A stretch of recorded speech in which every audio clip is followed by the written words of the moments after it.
আজকে যে মেনুটা বানাবো একটা স্পেশাল অন্যরকম মেনু বানাবো। তার জন্য আমি আলুগুলোকে ঝিরি করে কেটে নিয়েছি এরকম লম্বা লম্বা। আর এদিকে পেঁয়াজ, লঙ্কা আর টমেটো কেটে নিয়েছি। রান্নার কড়াই বসিয়ে দিয়েছি, ভাজার কড়াই, এতেই করে নেব। দেখো পরিমাণ মতো তেল দিয়ে দিলাম। তেল গরম করে আমি রান্না বসাবো। আর দেব ডিম। তেল গরম হয়ে গেছে। এই রান্নাটা আমি তোমাদের আগে দেখিয়েছি কিনা জানি না, তবে আজকে আবার দেখাচ্ছি। মনে হচ্ছে অনেক আগে একবার হয়তো দেখিয়েছিলাম, বুঝতে পারছি না। তো এই এই মেনুটাকে আমার মা বলেন ডিম টোপা, আর আমি বলি ডিম চচ্চড়ি। বানানো খুব ইজি। যেদিন হাতের কাছে কিছু থাকে না সেদিন আমি, বা করতে হয়তো ভালো লাগছে না, সেদিন আমি এই মেনুটা সহজে বানিয়ে দিই। তেল গরম হয়ে গেছে, এই সময় আমি পেঁয়াজ, টমেটো, কাঁচা লঙ্কা যেটা করেছিলাম সেটা দিয়ে দিলাম।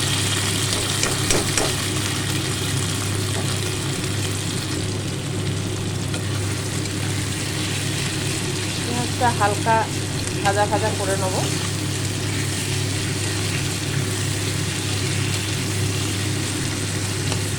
পেঁয়াজ টমেটোটা, কাঁচা লঙ্কাটা আমি দুখানা করে দিয়েছি, স্লিট করে দিয়েছি মাঝখান থেকে।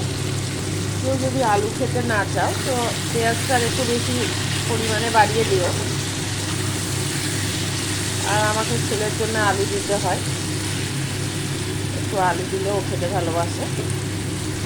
পেঁয়াজ টমেটো একটু নরম হয়ে এসছে, এই পর্যায়ে আমি আলুগুলো দিয়ে দেবো।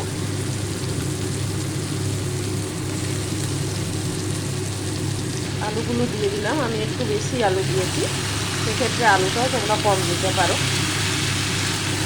আলু দিলেও আলুটা কম পরিমাণে দিতে পারো। তবে আমার ছেলে কেন, আমারও খেতে খুব ভালো লাগে এটা, তাই আমি বেশি করেই দিয়েছি। এবার একটু টমেটো পেঁয়াজের সাথে এটাকে কষিয়ে নেব, তারপর আমি মশলা দেবো। এখন মোটামুটি একটু ভাজা মতো করে নিচ্ছি। যেটা সবটাটা তোমাদের পুরো হুবহু দেখানো যাচ্ছে না, স্টেপ বাই স্টেপ অনুযায়ী দেখিয়ে দিচ্ছি, তারপর বাকিটা আমি আবার কষিয়ে নিচ্ছি। 4-5 বার এইভাবে কষিয়েছি, তারপর আরও 4-5 মিনিট করবো, ভাজবো। কারণ যেহেতু টমেটো দেওয়া আছে সেহেতু আলুটা সেদ্ধ হতে একটু দেরি হবে। এবার আমি পুরো মশলাটা দিয়ে দেবো, দিয়ে তার আবার কষাবো। আমি দিলাম হলুদ গুঁড়ো 1/2 চামচ, নুন 1 চামচ, লাল লঙ্কার গুঁড়ো 1/2 চামচ, তোমরা ঝাল বুঝে দেবে, আর ধনে গুঁড়ো 1/2 চা চামচ। আমি জিরে ব্যবহার করলাম না।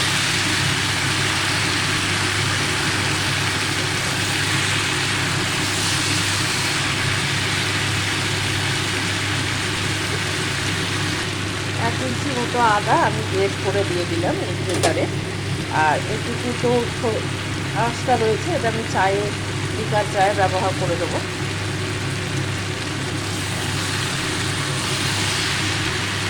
আমি আবার 3-4 মিনিট ধরে এটাকে একটু কষাবো।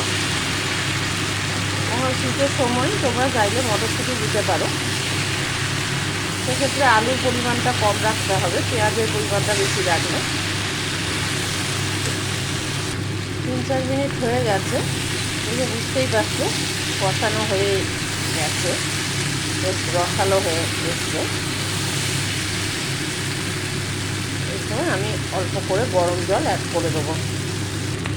এই সময় আমি অল্প করে মাখা গরম জল অ্যাড করে দিলাম। একটু নেড়ে নেবো, নেড়ে আরেকটু জল আমি অ্যাড করবো। নেড়ে দিয়েছি, আর একটু আমি গরম জল অ্যাড করে দিচ্ছি, একটু না অনেকটাই দিতে হলো, 1 কাপের মতো। তখন দিয়েছি 1/2 কাপ, আর এখন দিলাম 1 কাপ, পুরো 1.5 কাপ পরিমাণ আমি জল এখানে ব্যবহার করেছি। এবার একটা ঢাকনা দিয়ে ঢেকে দেব। ঢাকনাটা দিয়ে আমি ঢেকে দিলাম। ঢাকনা খুলে মাঝে একবার নেড়ে দিচ্ছি। 2-4 মিনিট হয়ে গেছে আমার, 2-4 মিনিট পর ভালো করে একটু এইভাবে নেড়ে দেবো।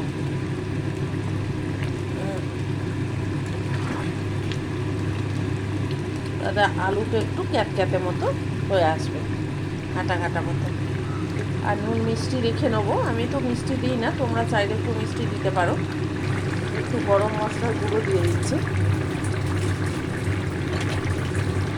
এবার মোটামুটি জলটা মাখা মাখা হয়ে এসছে, নুনটাও সুন্দর হয়েছে। এবার আমি আঁচ কমিয়ে একটু ডিম দেবার জায়গা করে নেব। আর ডিমটা এরকম একটা বাটিতে ভেঙে নিয়ে আমি ডিমটা আস্তে করে এখানে ঢেলে দেব। এইভাবে কয়েকটা ডিম আমি দিয়ে দেব। দেখো আবার একটা দেখিয়ে দিচ্ছি।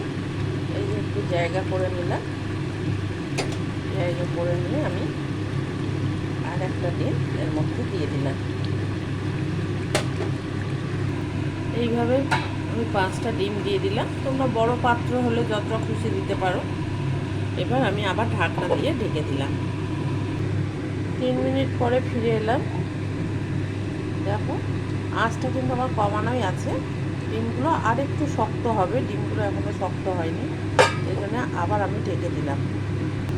দেখো এবার আমি দেখে নিচ্ছি হয়ে গেছে। গ্যাস কিন্তু তখন থেকেই কমানো আছে, নুনটা দেখে নেবো লাস্টে। পারফেক্ট হয়েছে। সাদা ভাতে তো অমৃত, তোমরা সবের সাথেই খেতে পারবে। নমস্কার বন্ধুরা, আবার দেখা হবে। এবার আমি গ্যাস বন্ধ করে দেবো।